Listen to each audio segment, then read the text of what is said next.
Hello, everybody. I'm still Harvey Silverman, and welcome to the September episode of NGCOA Golf Business Live Tech Talks.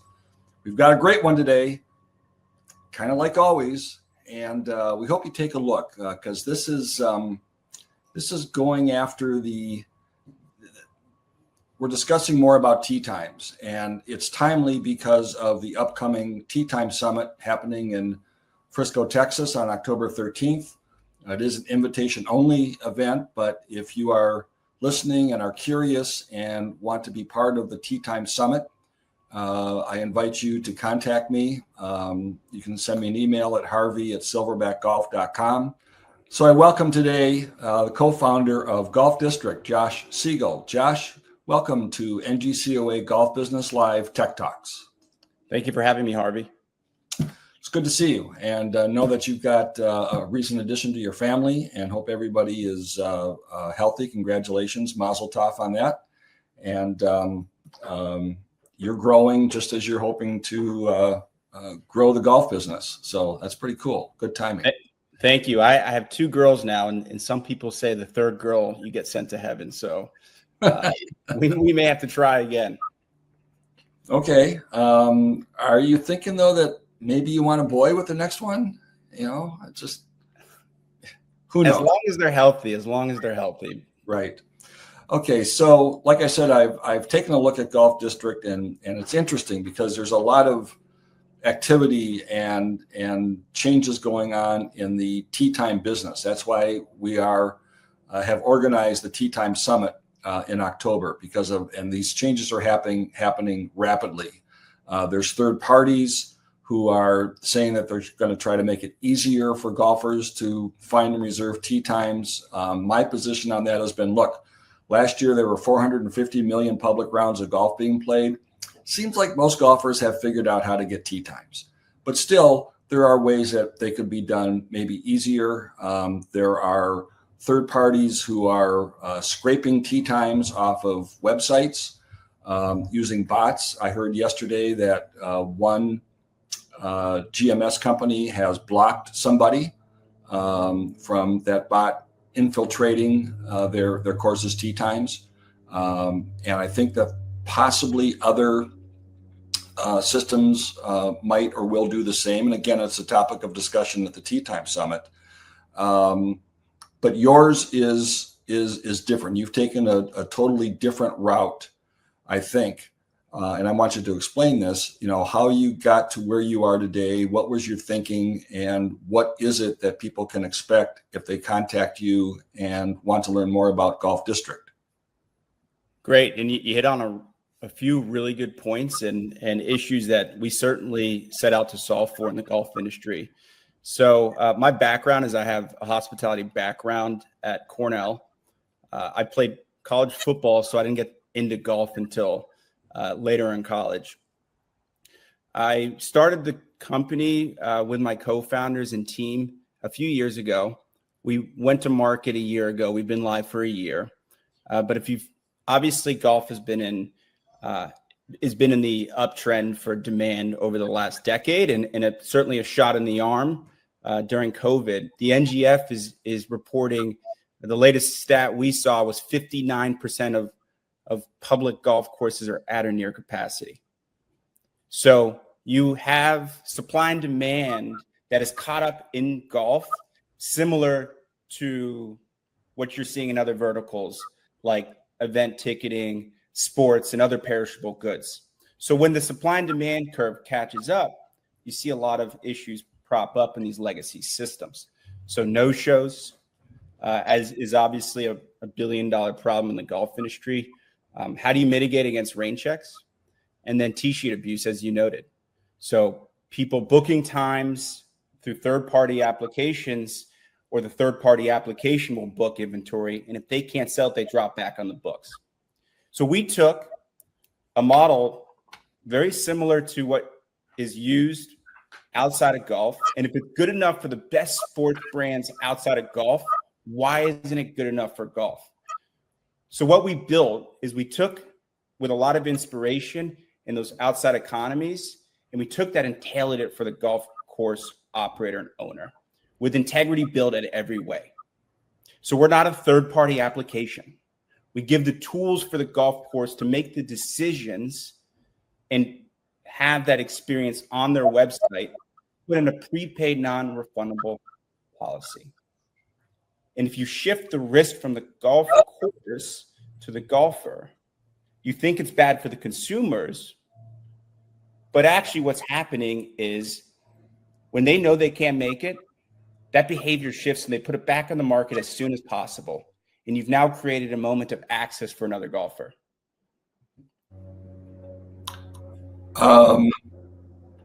What other, you mentioned other hospitality industries that have these same type of capabilities. What specifically are you referring to?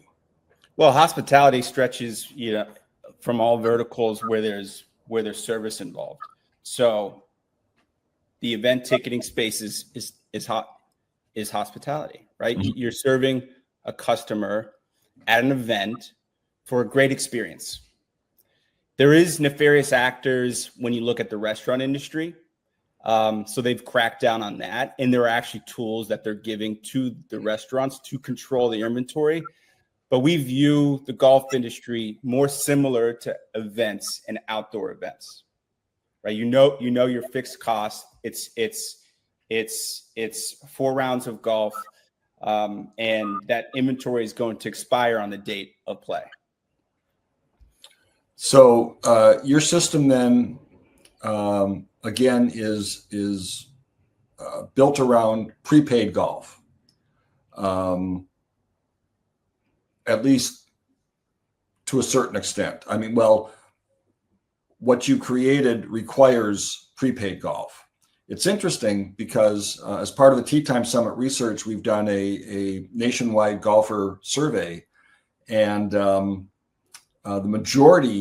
large majority of golfers do not want prepaid golf. However, there is a contingent and a small but significant minority who say prepaid golf is fine. And I've seen it myself in a partial aspect with a couple of clients I have where we started partial prepayment, a deposit to book advanced tee times. If the normal window was 0 to 7 days, this might be 8 to 60 days. And we weren't sure how that would go 3 years ago. It's exceeded our expectations, but it's still a small portion of the total number of rounds booked. So my point is there's a market there. I don't think it's going to ever be ubiquitous across the entire golfer consumer base. But that's fine. There's probably enough there for you to build a business. Is that how you see it as well? You hit on some good points. The golf industry, I should say, in the public sector, you have 100 snowflakes in the golf industry. So if golf course has a lot of constituents, a lot of different types of golf courses don't want to hear the word snowflakes. Okay. So just snowflakes is like, oh my God, is it snowing already? No, we're still open. So anyway, go ahead. Well, we do offer weather insurance. So you have resident courses, members, and then public. So the approach that we take is we give them the tools to execute this, not across the board. You segment out your market. So separate out, for example, residents. The residents are local. They have a status quo. Often they report to like City Hall, for example. They may be more sensitive into these into change management, where you're putting a prepaid non-refundable policy in place. So you segment out, for example, as we've done with a lot of our courses, they've segmented out the advanced booking public play. So you're right. I'm sure a lot of people would prefer to have no liability. I mean, that's an easy question to answer. If you're a customer, do you like prepaying or not? But if you ask them, do you like access to your golf course or not? Customers, there's plenty of studies that say golfers are willing to pay for convenience. And that's ultimately what the golf course is providing. To ask a golf course, on average, they're releasing their inventory 7 to 14 days out in the golf industry. And we've talked to a lot of the golf courses about why they're doing that is because they're giving away their tee sheet if they extend it out 120 days. Giving away as in you've got this perishable inventory that the golfer has very little risk. Maybe there's a deposit in place, but the risk still lies on the golf course. So by putting in that prepaid non-refundable policy, what the golf courses have all done in unison using Golf District is extending that booking window from 7 or 14 days to about 120 days or 60 days. They get to decide. Again, we don't make the decisions, but they're giving that ability for people to pay for convenience. And if you're the type of golfer that doesn't want to prepay, you can still follow whatever booking class and channel, however they've segmented out that market.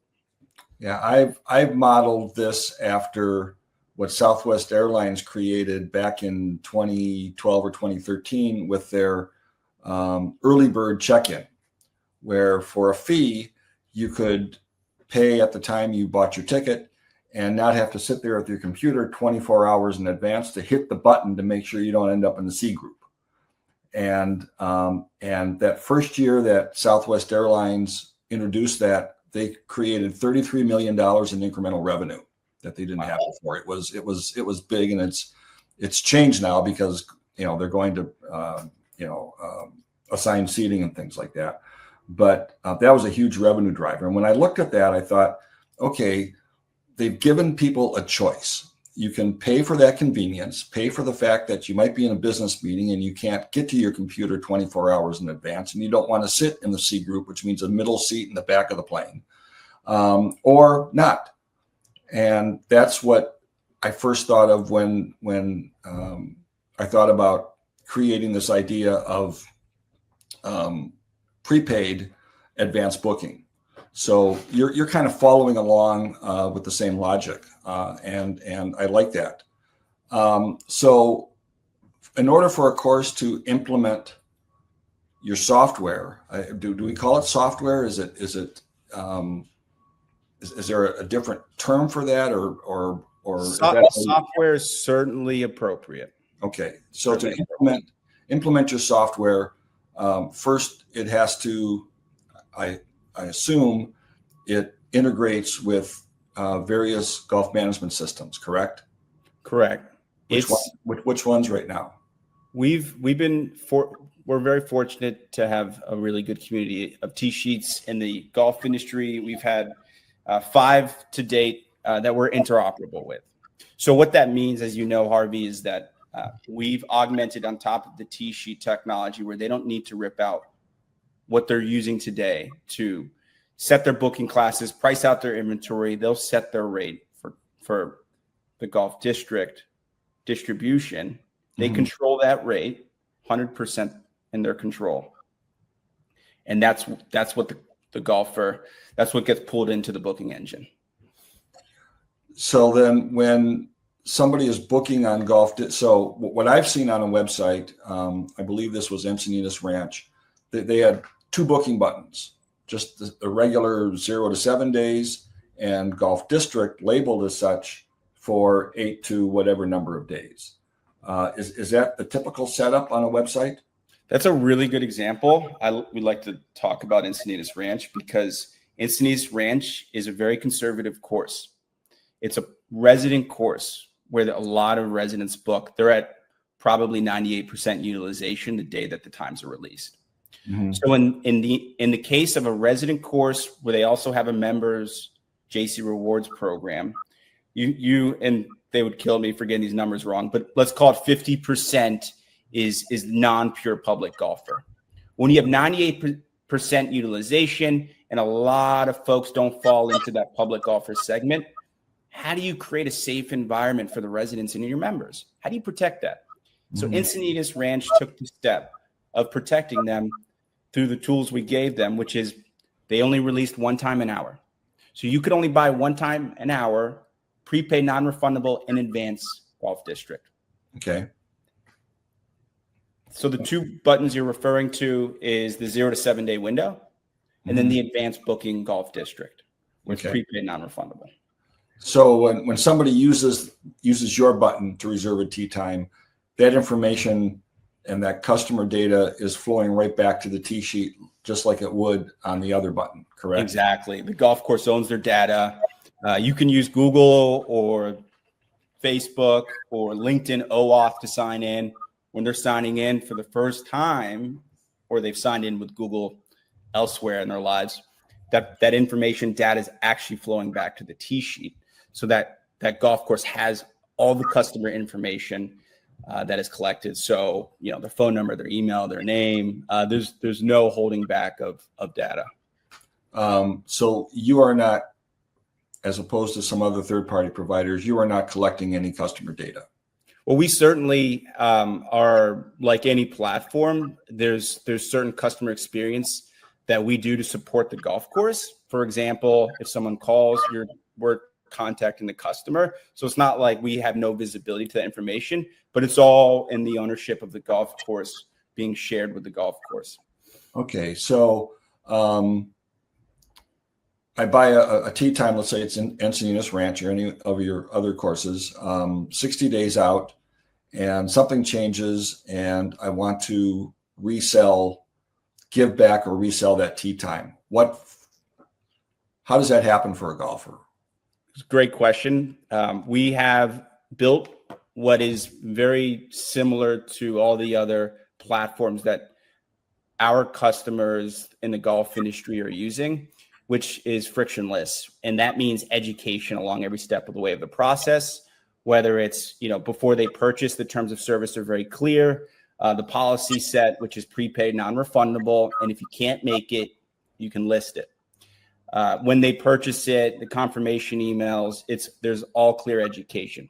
Let's say you're just blindly going through and you forget, you have a brain fart and they reach out. We provide to the course free support, which is actually something that they really appreciate. And that way you don't have to train the staff over how to type in the price listed on the booking engine. And then we'll reach out to, if there is they go to the hospital and they can't golf, we just reach out to the golf course director of operations or the general manager, whoever is that decision maker. And sometimes exceptions are made. So we don't set the policies where exceptions are made. The golf course actually dictates. So if there's someone that you really like and they're using the advanced booking and there's a legit reason they can't make it, the golf course can make an exception.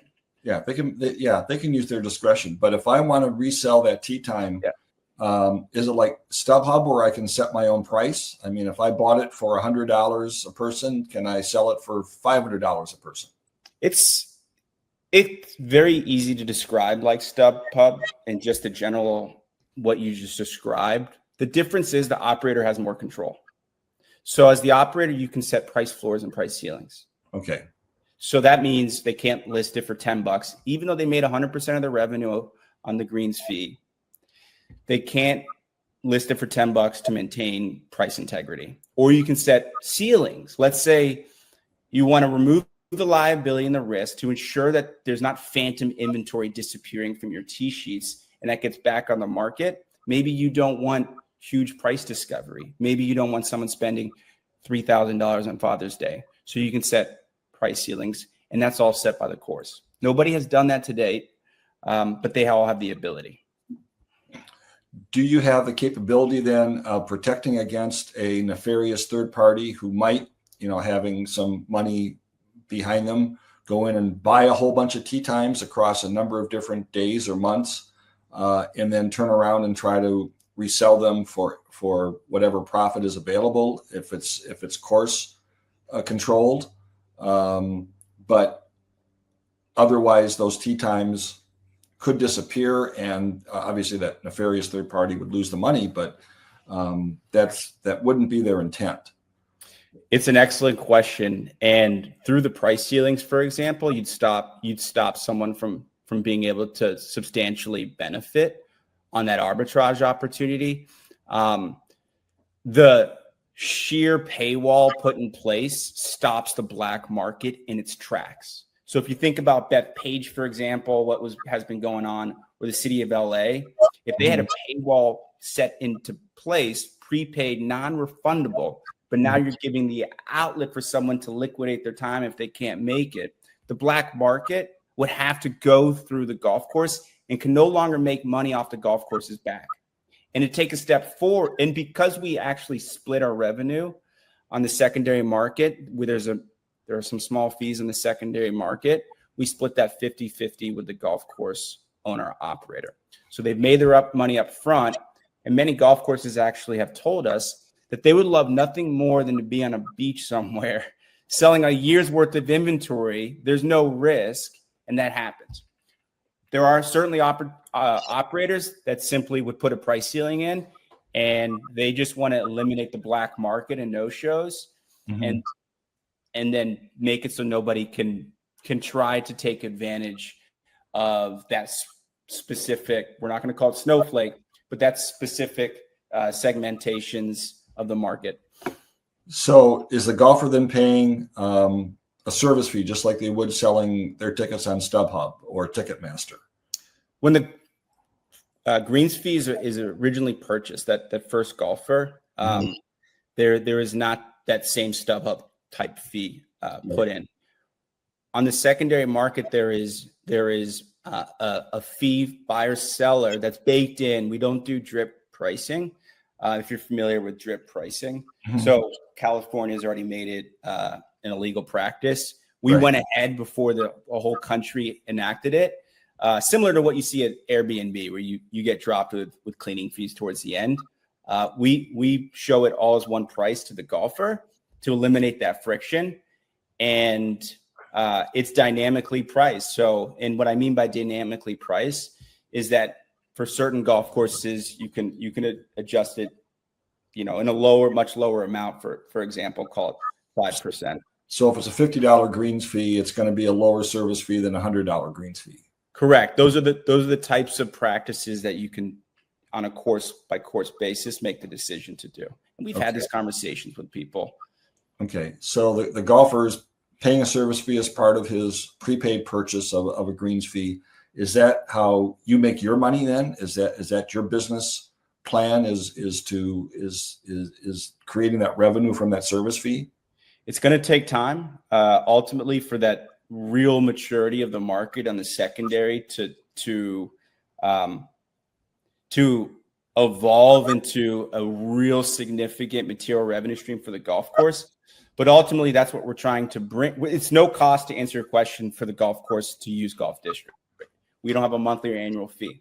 Ultimately, what we're trying to bring to the industry, and that we're in the earlier chapter, and that it will mature over the next 5 years.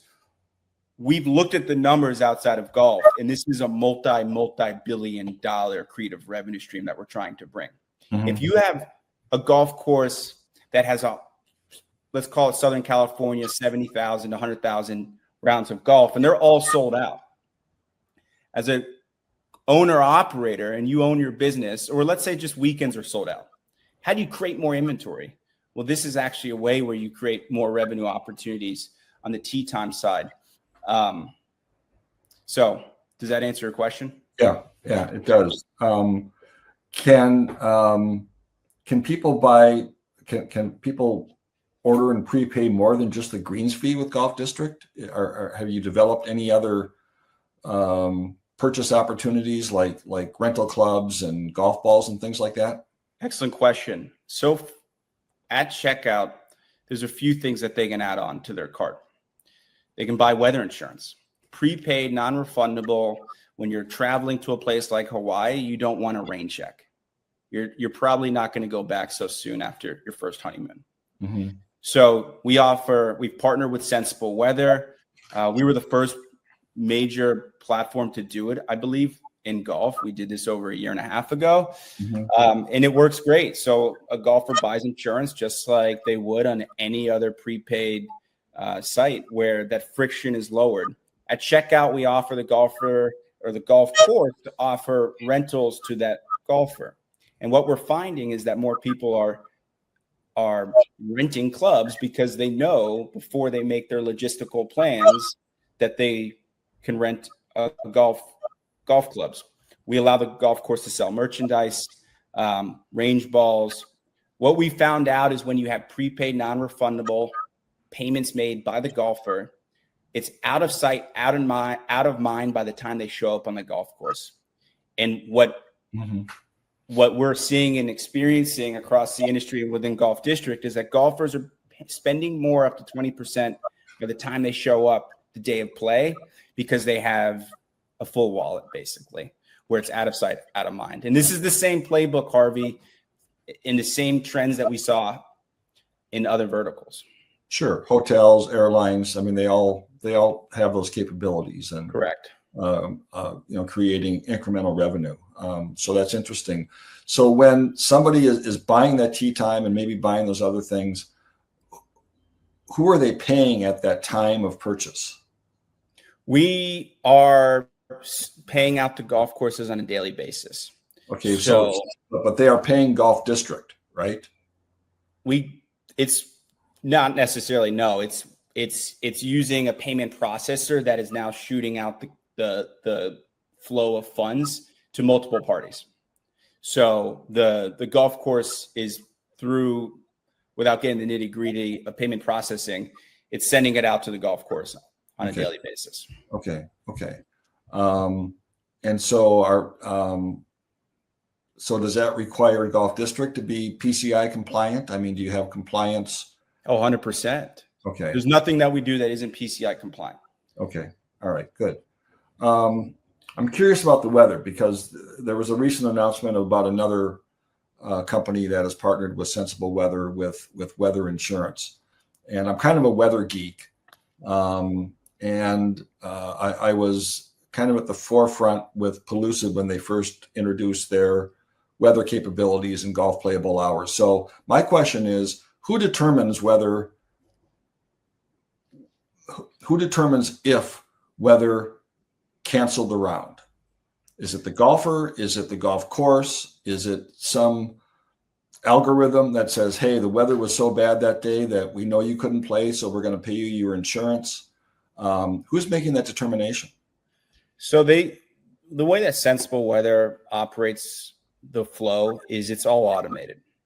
So they did a really good job. It goes by all through APIs and calls through the weather channel, for example. I'm not sure if that's the exact organization, but once it hits a certain threshold of millimeters, it triggers an automatic payment to the customer, the golfer. So they get a text message and they cash out through their phone. And of course, it's hands off. They see a note in their tee sheet, purchase weather insurance. There's nothing for the golfer to have to do with the golf course owner. The text message is already made. So it's only rain that would pay off in a weather situation, not temperature, heat index, wind chill, things like that. It's only rain. Only rain. Okay. We would love to expand that. We would love to make it more applicable to 120-degree heat in Arizona or other force majeure events or non-rain events, but right now it's just rain. Okay. And is it rain at the time of the tee time, or does that include that measurement while the golfer is already on the course, maybe having played 7 or 8 holes? What happens then? It's at the time of play, and we should get Sensible Weather on the phone to really explore further. But it's at the time of play if it starts raining. Okay, all right. I'll make one suggestion for what it's worth, again, because I'm so familiar with what Pellucid developed. They have a definition for a golf playable hour. Okay. It's not perfect, and Jim Copenhaver is the first one to admit that.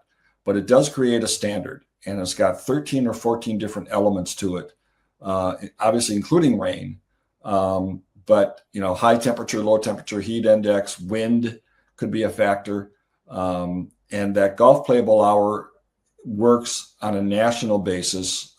In their case, because they've got 2,000 weather stations across the country attached to golf courses where they can measure this, but it is a defined golf playable hour that has been in the market now for 15 years or so, and might be something to take a look at and expand the insurance capabilities where golfers say, hey, you know what? damn, at 50-mile-an-hour winds, I can't play. Great. It's clear skies and sunny and all that, but it's unplayable at that point, at least in the golfer's mind. So I'm just throwing that out there because I think my first reaction when I saw the press release earlier this week or last week to this weather insurance was, yeah, that I can see a lot of issues with that. The other thing I wanted to ask, and again, I'm challenging you on this. If the golfer says, look, it was raining, it wasn't raining that hard, but I'm not going to play in the rain, and he doesn't get his refund from the insurance company, who does he file a dispute with? Is it you? Is it is it the golf course? Generally, they're going to go to the golf course first. I mean, that's just natural. And golfers love to argue about stuff like that, especially when it concerns their money. So yeah. How is a dispute handled in a situation like this? Well, interestingly, knock on wood, we actually haven't had one dispute on weather insurance or an inquiry. It's going to happen eventually. But the way that Sensible built it is the terms of service are clear. Not that the inquiries won't happen in this world either, but they certainly have used an automated process for objective data, and that's going by the exact calculation of rain, which they use a very low threshold on. So what's actually happening is people are getting paid out in situations where they're still playing. So it doesn't have to rain much at all, and they can still play. It's fine outside, and they get to keep the money and they get to play because the golf courses made their money. Mm-hmm. But you're absolutely, and they would, to answer your question, they would go to Sensible. So if they went to the course would probably quickly send us an email, or they would point them to the number that they have in their tee sheet for Sensible. Okay, got it. We're almost done here, so give me a quick summary of your elevator pitch to golf course operators on what Golf District can do for them. We have been live for a year. We've allowed golf course owners to execute 40% ADR than they're currently executing on their price. 0 no-shows, and the utilization has not been materially impacted in those scenarios. So they're making 6 to 7 figures over. So this is the solution to all the problems we talk about in the golf industry, all tied together. So if it's good enough for the sports brands outside of golf, why isn't it good enough for us? And that's what we want to take away here. We are working with some of the top multi-course operators in the U.S., municipalities, residents, destinations, and we love to welcome everyone to the ecosystem. This is for the golf course owner operator, built with the industry in that loop, creating Golf District. So we have team members throughout Golf District in different sides of the business that have been in the industry for 20, 30 years, sat on the board of the PGA of America or former Golf Channel folks. We would love to help the golf industry, and our doors are open. So thank you. Okay, Josh, thank you very much. This is informative. Like I said, I challenged you on a couple things, and you came back with good answers, and that's always important for me. It's when people in demos hem and haw and stuff that I think, okay, you're not really sure what you're doing, but it sounds like you are, and congratulations on that. We will see you. Are you also participating at TechCon? Yes, we'll be at Golf Inc. We'll be at TechCon. We'll be everywhere Harvey is. I'm not at Golf Inc. I wasn't invited this year, and I've got too much going on getting ready for Tee Time Summit. So just for everybody else, again, NGCOA has the Tee Time Summit on October 13th in Frisco, Texas. If you've ever dreamed of attending a golf business conference in Frisco, Texas, here's your chance. And then it's followed on the 14th and 15th with NGCOA's TechCon. We do this every 2 years, and this is the year. So while the two are back to back, they are distinctly separate events. You can't register for the Tea Time Summit and expect to be registered for TechCon also. Those are two different things. And again, if you're interested in the Tea Time Summit, whether you're a technology provider who's seeing this, who we haven't contacted, and we think we've contacted all of them, most of them have responded and responded positively and will be there. A few we are still trying to chase down because we want everybody in the room in the golf industry who one way or the other touches tee times.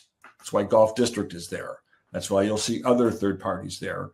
But certainly the golf management system providers and some of the peripheral providers like Golf District are in the room as well as we collaborate on how we map out where tee times might be going in the future. Jay Karen likes to say over the next 25 years. I won't be around to see that that happen.